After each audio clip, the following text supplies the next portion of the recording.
All right, thank you.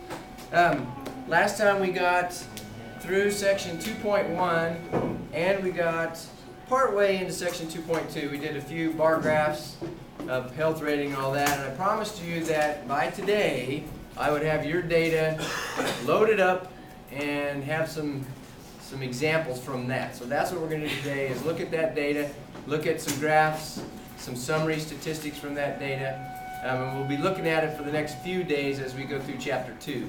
There's some really good examples of things that happen with real data that don't happen with textbook data, right? So we'll do some of that. So let me pull that up onto the screen. There's some strange things that happen with the Google Docs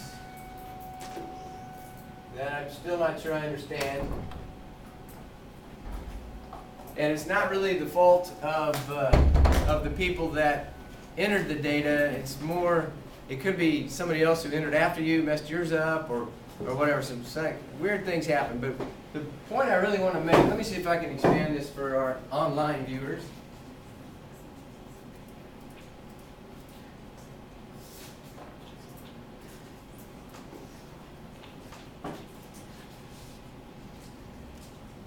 That's a little bit bigger. Let me turn off this front light and then it'll show up a little bit better. This is the data as entered. So this data file I just downloaded from Google Docs and told it to make me an Excel spreadsheet. And anytime you have real data, like I said, there's problems with it. So the first step is always to clean the data. You have to take some time, go through and figure out, well, that shouldn't be that, or whatever. So let's look down through it. Let me go up to the beginning of it. And starting with line 8, I'm going to scroll down through here and just look for anything that doesn't look quite right, that you think we might have to fix. I'm going to just kind of slowly scroll down through there. I actually don't see anything right on this first page, but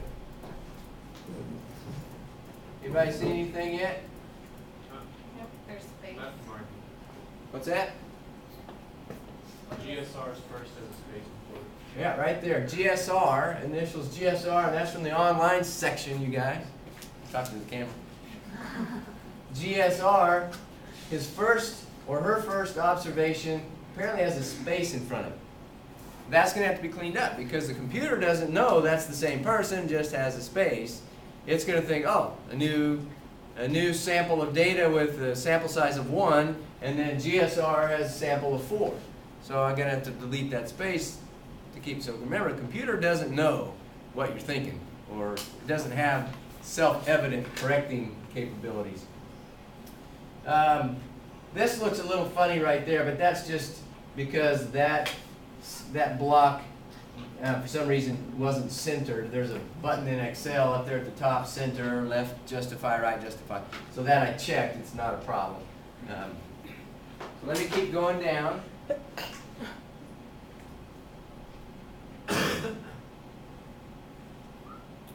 Again, that's just a justification difference there.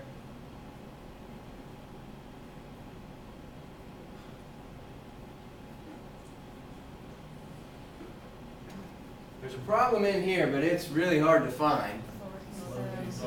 There's a lowercase m. And a lowercase n and y. And a lowercase n and y. And that came from a guy in my last class, and he was as surprised as we were to see it. Oh, really? I must have missed the shift key. So again, that's going to have to be corrected. It's easy to correct. It's what we call a self-evident correction. When we do clinical trials, things like that, if you find data that's odd, sometimes you have to go back to the patient form in the doctor's office to figure out, well, what is the right value? But here it's pretty obvious. He just didn't hit the shift key. So that's easy to fix. But it's got to be fixed, or the computer will think you've got a whole nother gender.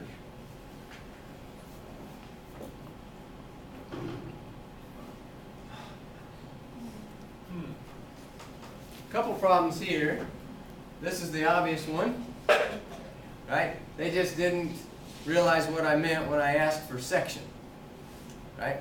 So it's either section B, C, or VA, and they put the course number, not the section number. Again, it's easy to fix. I just figured out who sent that in, and I can fix it. That's not a problem. Look at that one. Lost the first letter of their initials, and actually it wasn't that way. The email that they sent me, it wasn't that way. So that's something that odd happened with the Google Docs. So the first character was missing somehow. But you know, that again, self-evident. That's easy to correct. So that's probably enough of that. Oh, here's one that was really bizarre. You see this one? Right? And this is again in my online section, initials HCH. And somehow, probably this person, although she denied it, this is section B, I've already talked to them today. She denied it, but, and who knows. But somehow this VA got pasted across here.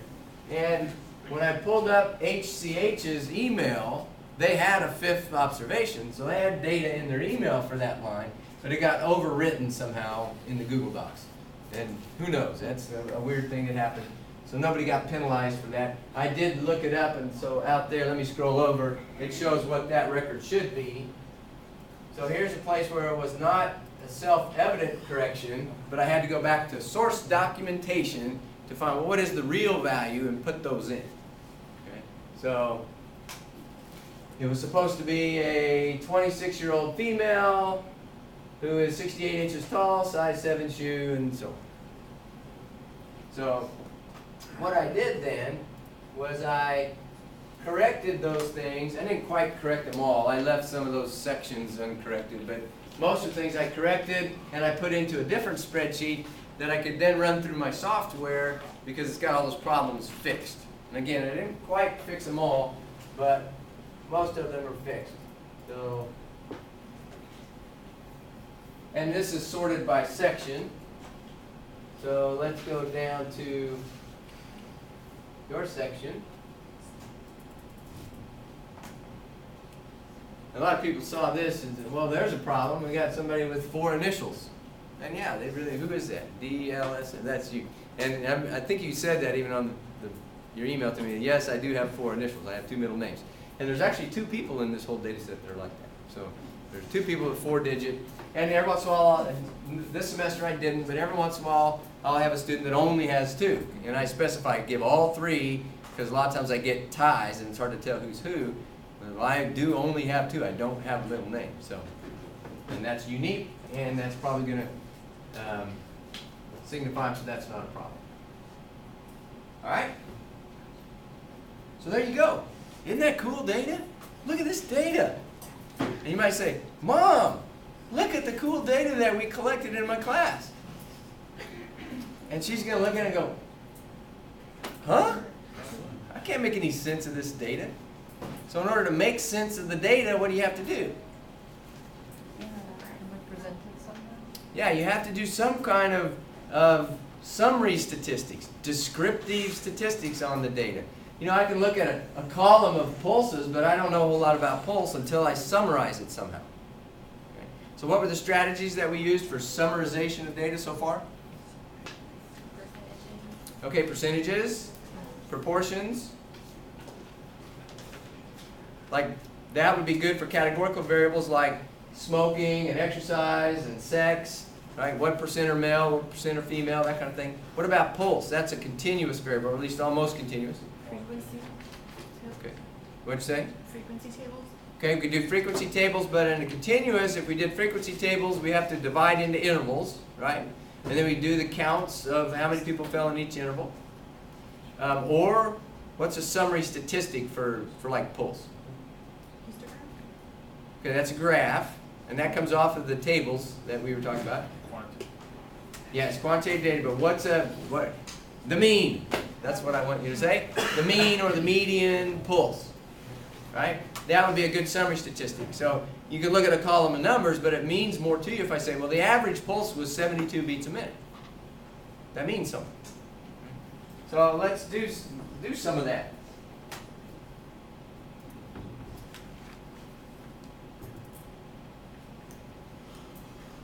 what I have here is a PowerPoint presentation where I've created the graphs. I guess it's thinking. I've created some bar charts and some graphs and things off your data, computed some summary statistics. So remember, I did one of these last time. I made up data with 50 observations and said, here's health rating. And I promised you Monday you'll get to see the real data. Well, here it is. We've got in our data set, we've got 385 observations. Okay? What can you say about health rating looking at this graph? Most people are average or above. Okay, what is a 4? This is a 4. It goes 1, this is kind of hard to read because it uses a funny font, but 1, 2, 3, 4, 5. Very good. Okay, 4 was very good. What percent, this is a percent bar chart. Remember, there was a frequency bar chart, a relative frequency, which are proportions, and then a percent, which is the same thing as proportions, only you just multiply the proportion by 100 and make it into a percent. About 47%. Yeah, 47%, almost half of the people said they were very good health. Does that seem unusual? Yes. People have skewed perceptions of their own. Well, that's true. That's something that when you do research, you have to think now, is this self-reported health or is this some doctor's assessment of health? Well, this is self-reported, and people's, they don't always match, right? But also think about the population that we sampled. Most of them are college students. Most of them are college students. You'd expect most college students to still be in very good health, right? You guys all look pretty healthy to me. When you get old, stuff starts to fall apart and fall off. Okay, maybe not that, except hair, but so this is maybe not surprising. Another strategy for summarizing data is to do like a bar chart like this, but do 2 charts, or maybe more than 2, in what we call side-by-side bar graphs, based on some third variable, or second variable, like a categorical variable. Right? Do we have any variables in there that you think might be related to health? Smoking. Okay, let's do smoking. Let's do a side-by-side bar graph with smoking. So you can't really read it, but this is an N up there. So this is non-smokers on top, smokers on bottom. Is there a difference in the way smokers rate their health and non-smokers? Yeah, very clear, obvious difference. It's about a whole 1 unit shift back to the left. The peak here, called the mode. The mode is the value that occurs most often. The mode for non-smokers was a 4, very good health. The mode for smokers was a 3, which was good health. I'm good, but I'm not very good. Right? Almost no excellence among smokers. Whereas there's quite a few among the non-smokers. Notice that in the one category, which is poor health, there was nobody who was a non-smoker, but there were a few smokers that said they're in poor health. So that's a side-by-side bar graph. What you're looking for when you look at side-by-side bar graphs is there a shift? Is there a difference between the two? Okay.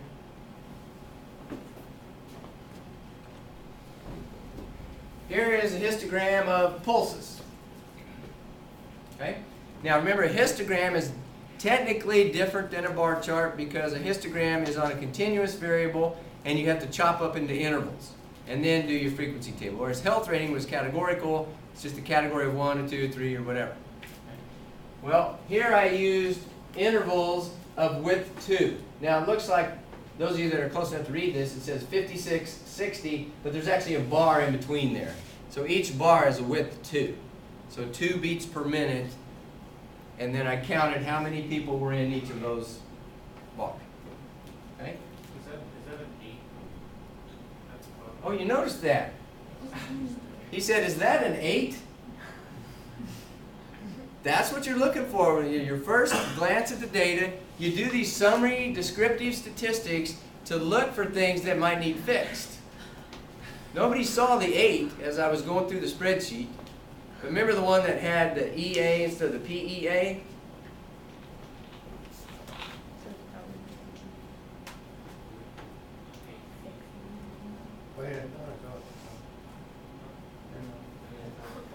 I'm using the other spreadsheet, but I highlighted this one in yellow. So she lost the first. This is what I suspected happened, and then I confirmed it this morning in class.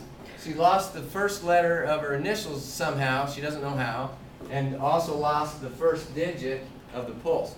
This is actually a 68, not an 8. A pulse of 8 might be a little hard to get by with. Right? We all know, maybe you don't know, but you'll find out when we analyze this data, that exercise has a big impact on heart rate, right? But the better shape you're in, the lower your resting heart rate is.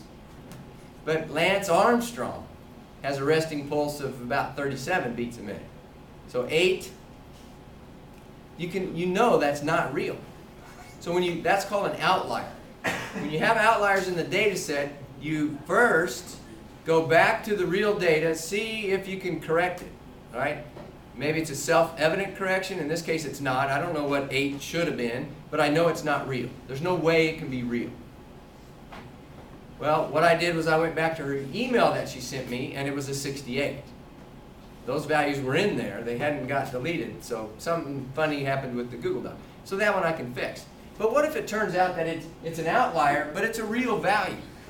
Like, for instance, it hasn't been for several years, but I had somebody turn in a pulse, a resting heart rate of 124 beats a minute.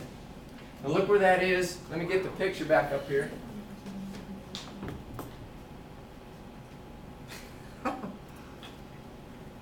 The biggest we had this semester was 104. So 124 is about here. Right? It's way out over here. And I thought, okay, there's something wrong with this data.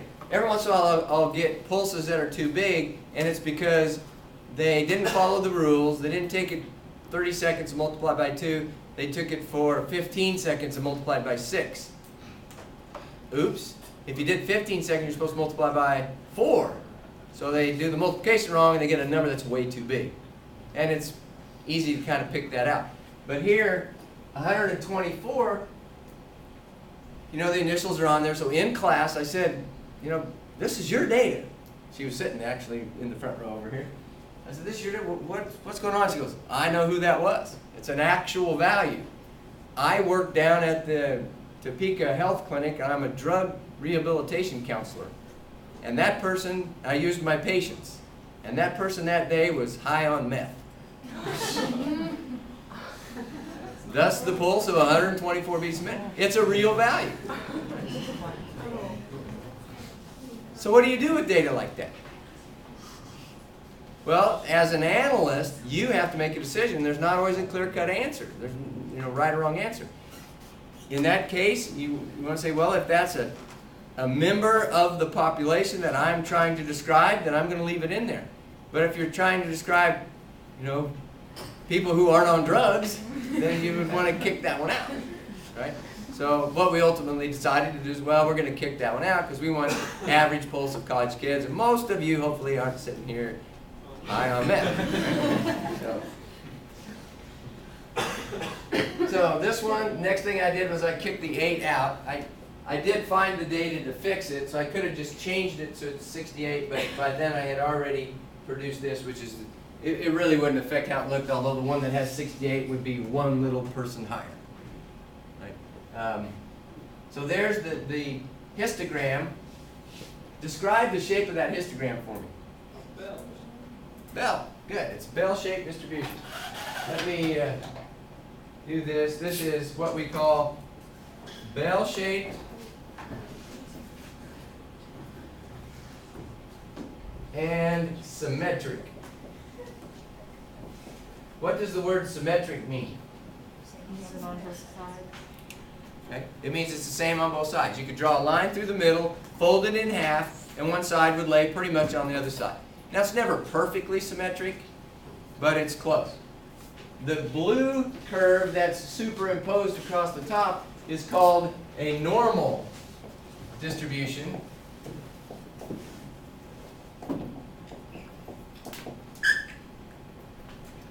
And a normal distribution, it actually got that name. Are you coming back here in a little bit? Yeah, I'll be right back. Okay, because I'm going to need you. He's a height outlier, right? This is a normal distribution. You got the name normal distribution because that's what you normally see with a lot of types of data that you collect out in nature. Heart rate, pretty normal. Height, we're going to see, is pretty normal. You know, if you shoot at a target, measure the distance from the bullseye, it tends to have a normal bell-shaped symmetric distribution. You know, it just happens a lot. So bell-shaped and symmetric. We'll learn a lot more about the normal distribution as we go along. And what it lets you do is, you know, it's not a perfect fit, but it's a good fit. And so we do what we call model the data. We model the distribution as normal. Then I can compute probabilities. Say, well, what's the probability that a randomly selected person has a pulse above 90? And I can use the normal distribution to estimate that. I don't know, it looks like maybe 5% of the people have a pulse above 90. So that's the normal distribution.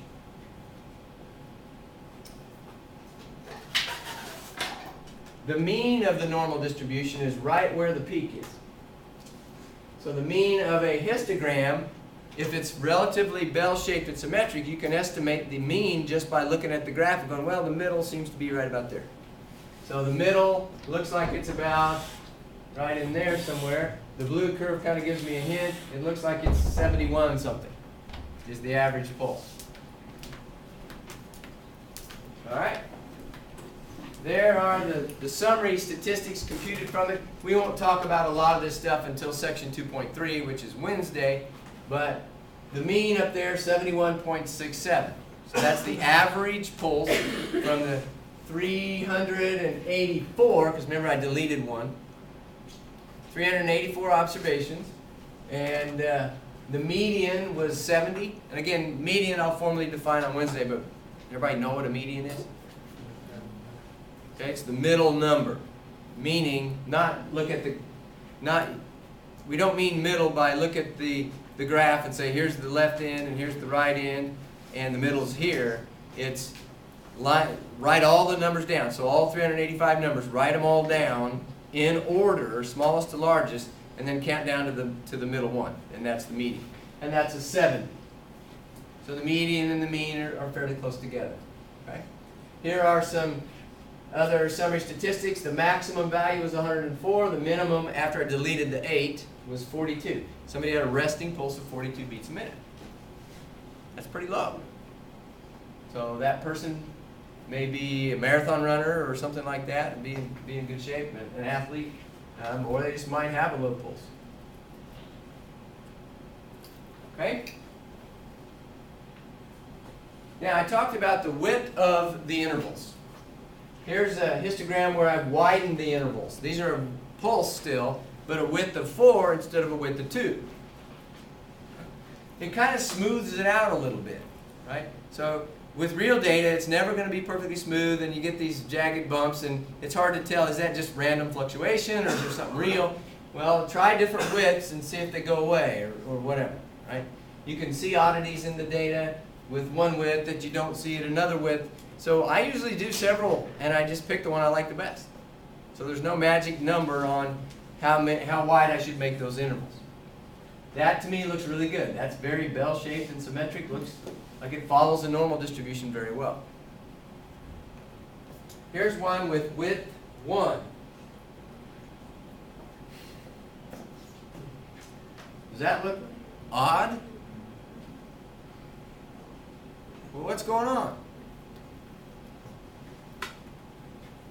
Aaron? It just spreads it out farther.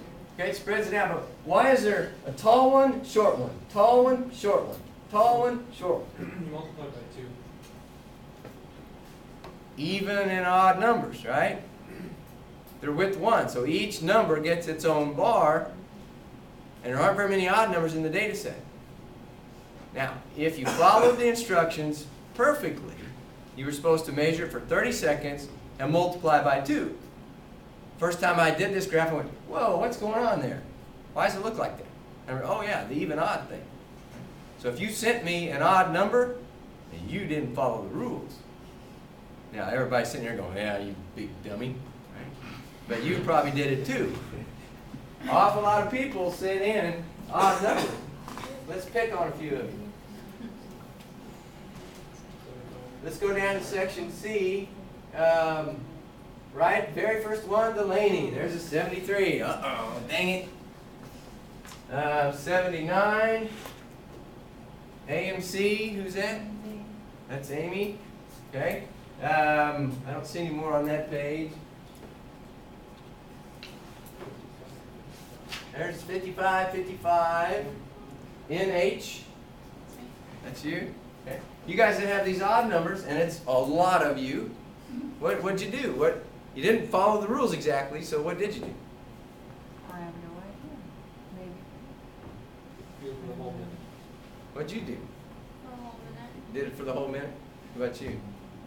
If you did it for the whole minute, a lot of people do that. They, well, he said to do 30 seconds because that's more accurate.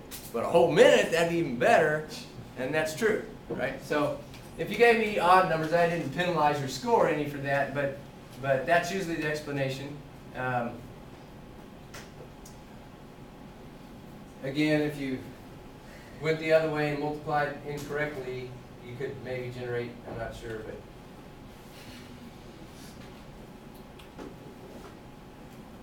Okay, so like I say, if you scan through there, you see lots of people with odd numbers.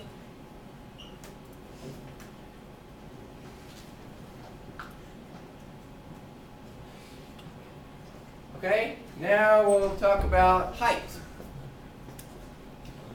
There's the distribution for males. Now I separated out males and females. Now why do you suppose I did that? Males are generally tall. There's a difference in those two distributions. Males, on average, are taller than females. So if I put them together, I'd have kind of a funny looking distribution. Right? I actually probably should do that to see what it looked like. What I thought it might look like was what's known as a bimodal distribution. 2 humps. But actually the 2 humps are close enough together that it just makes like a flat one hump, but it kind of flattens it out for a wider range than you would expect. So there's males. Okay. There's an 84 in there. And an 81. How tall is 84 inches? 7 feet. Is that an outlier? Yeah, that's an outlier. I'll come back to that in just a second.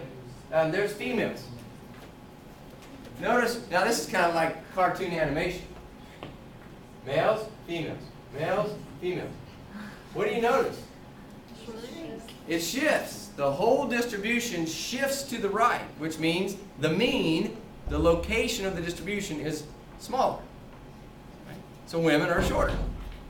How much shorter? Well, the mean of this distribution is where the peak of the blue is, so let's just come down. It's at about 65 inches. How tall is 65 inches?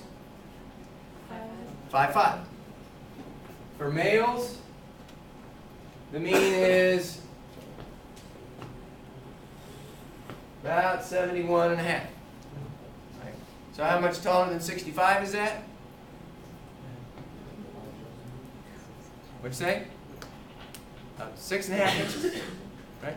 6.5 inches difference. That's actually a slightly bigger difference than what I'm used to seeing in the past. Here's a side-by-side of the same histograms, so you can see the shift in there. Males are on the bottom, females on the top. What about these two? Those look like outliers? Yeah. Yeah, they're outliers. How tall is 51 inches? 4'4"? It's not 5'1", which is sometimes a mistake. Let me show some summary statistics. Here's my outliers. So I identified those 2 really short females and the 2 really tall males. The 2 really tall males came from Logan, right? Who happens to be on the basketball team, right? Did you use basketball players as your sample? Yeah, Oh, it's your brother, so it's a genetic thing. It's not just that they both happen to be basketball players. You have a brother that's 7 foot tall? Check that out. Right? And is he younger than you or older than you? Don't you hate that? My younger brother is 3 inches taller than me too, but when you're only 5'9", it's not a big deal. So they're real values. You know, I see the 84 way out there, and I think, is that a real value, or is it maybe somebody did the math wrong and it should be 74, which is still pretty darn tall, right? But no, it's a real value. What about the 53?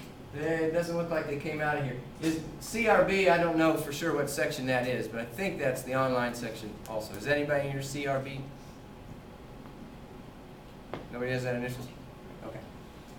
Because I want to ask, are those real numbers, or did you just do the math wrong and think 51 was 5'1"? Because I do that with my own height a lot. I'm 5'9", so I always think, okay, that's 59 inches. No, that's 69 inches. Their shoe size is only 5'5", so it's kind of small. Well, that's the true. one underneath it is a size 8, which would be weird. Yeah, 8 is pretty big for 4'4", right? Size 8 shoe. So that's my online class, so I'll put it to them to answer that question.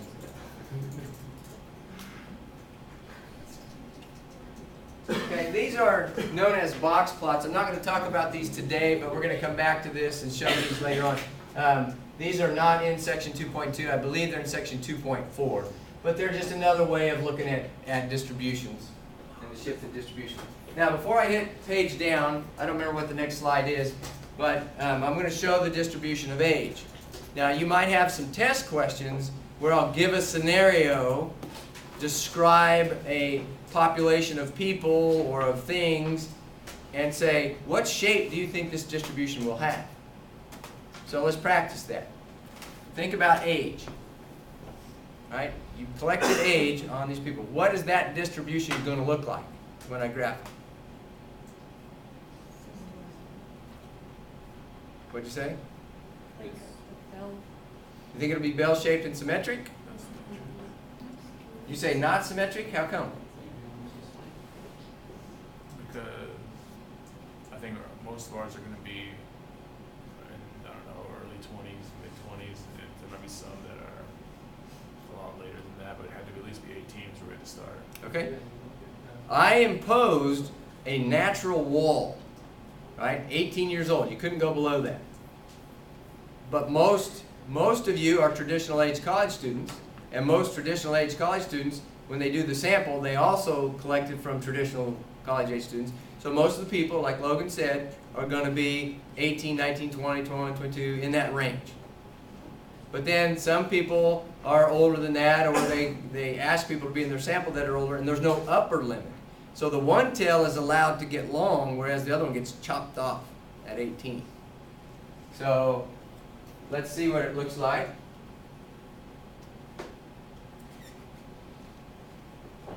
There's the distribution of age. Does it look symmetric and bell-shaped? No, it's terrible. It's not even close. This is known as a skewed distribution, as opposed to symmetric and bell-shaped. This distribution is skewed. Okay? In this case, it is right skewed because the long tail points to the right. So right skewed is like that.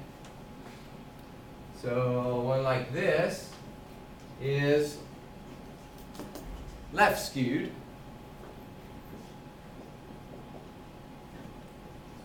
Now suppose, I think this is a question that he's got in the book somewhere. Suppose I give a statistics exam, but it's a really easy exam.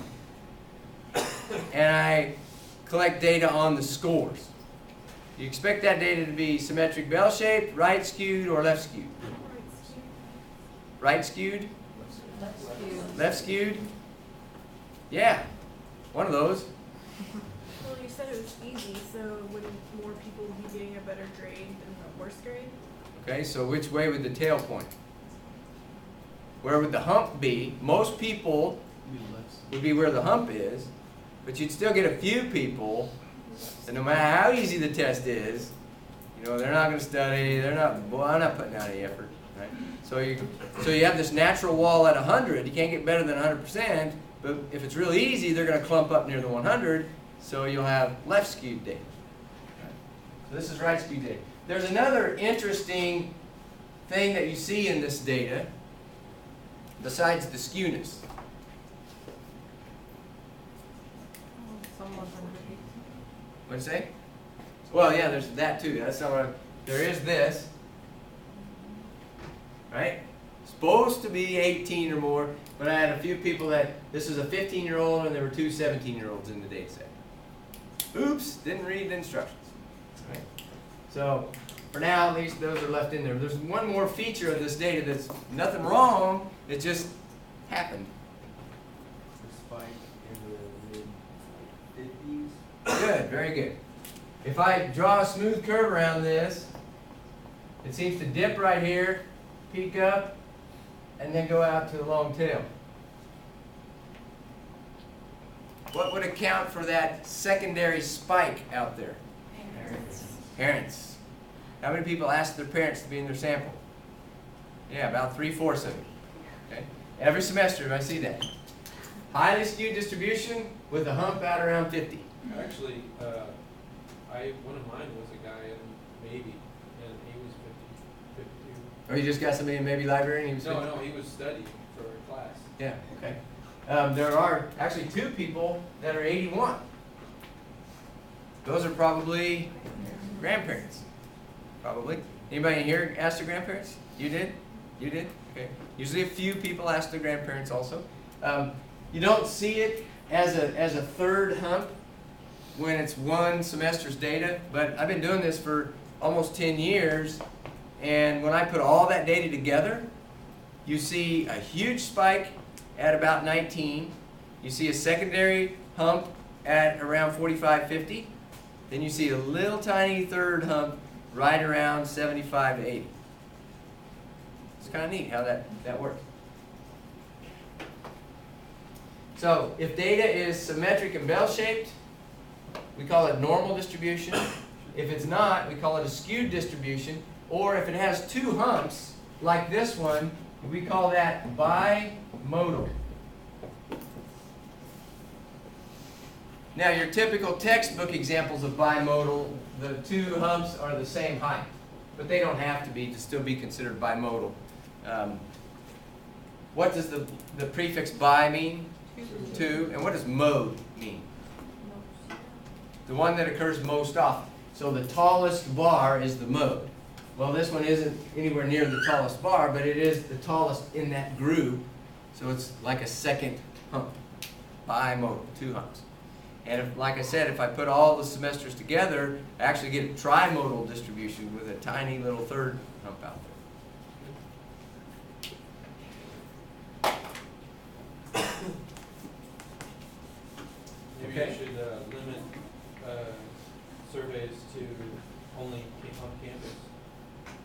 Like, just go to the union or... If I wanted to make it more symmetric, then yeah, I could do that. But then I wouldn't be able to give this cool lecture, you know? So let's see what's next. I think I give summary statistics, yeah, from age. Something to point out here is the mean age in the sample was 29.2 years old. Do you feel like that's representative of most of the people in the... When you think of the word average, you kind of think of typical, right? So the mean, even though the mean is the average, it's not a good representation of the typical age in this sample. The median is 22.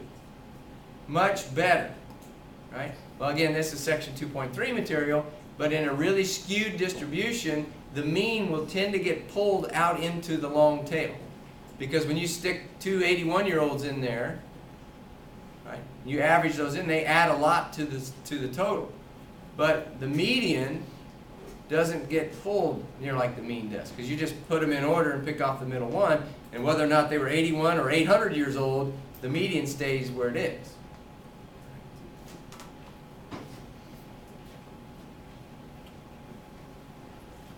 Okay, this is, let me pull this down for a minute, and then I need to do some writing underneath it. But this is another type of graph called a stem and leaf plot.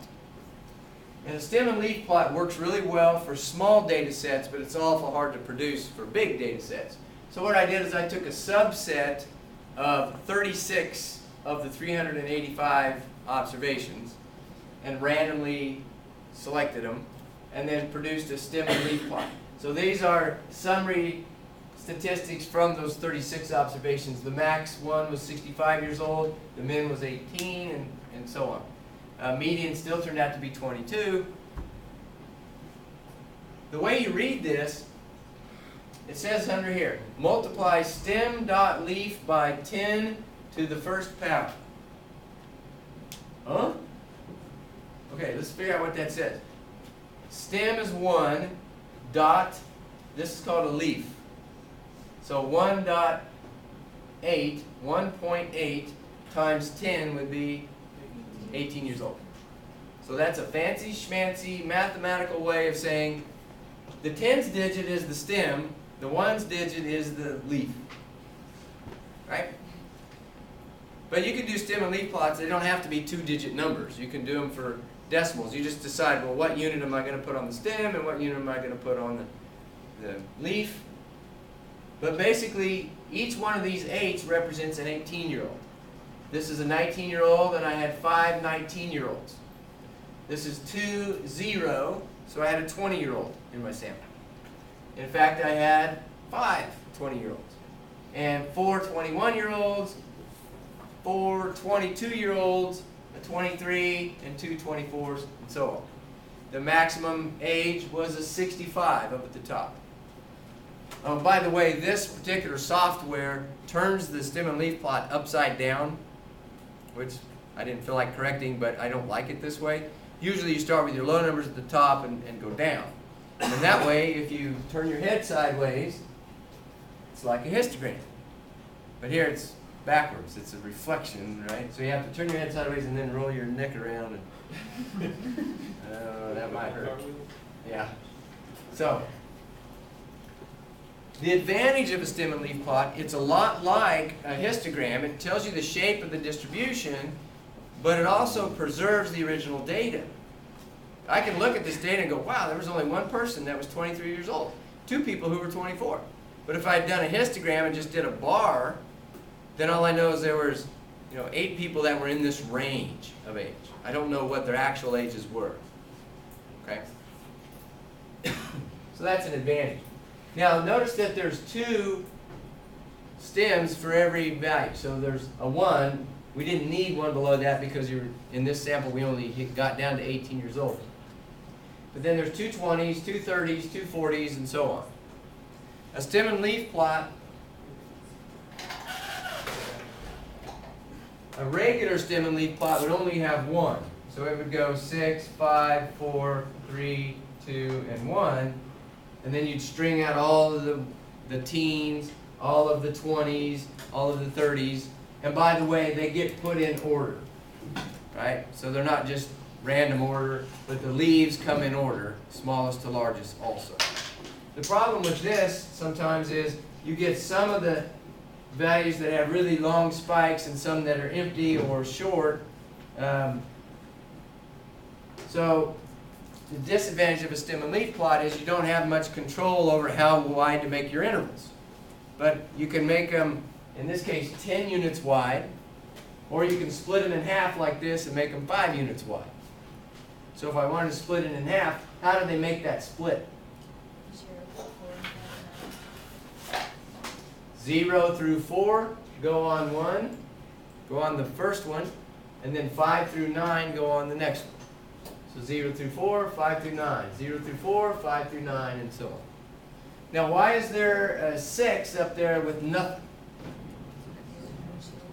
There was nobody there. So you don't put a 0 saying there weren't no people, because you put a 0, you made somebody 60 years old. you leave it blank to indicate there wasn't anybody between 60 and 64 years old.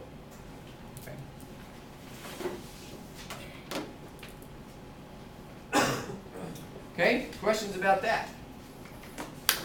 All right. I don't really have time to go all the way through this, so I'll have to finish up section 2.2 Wednesday, but let's look at this.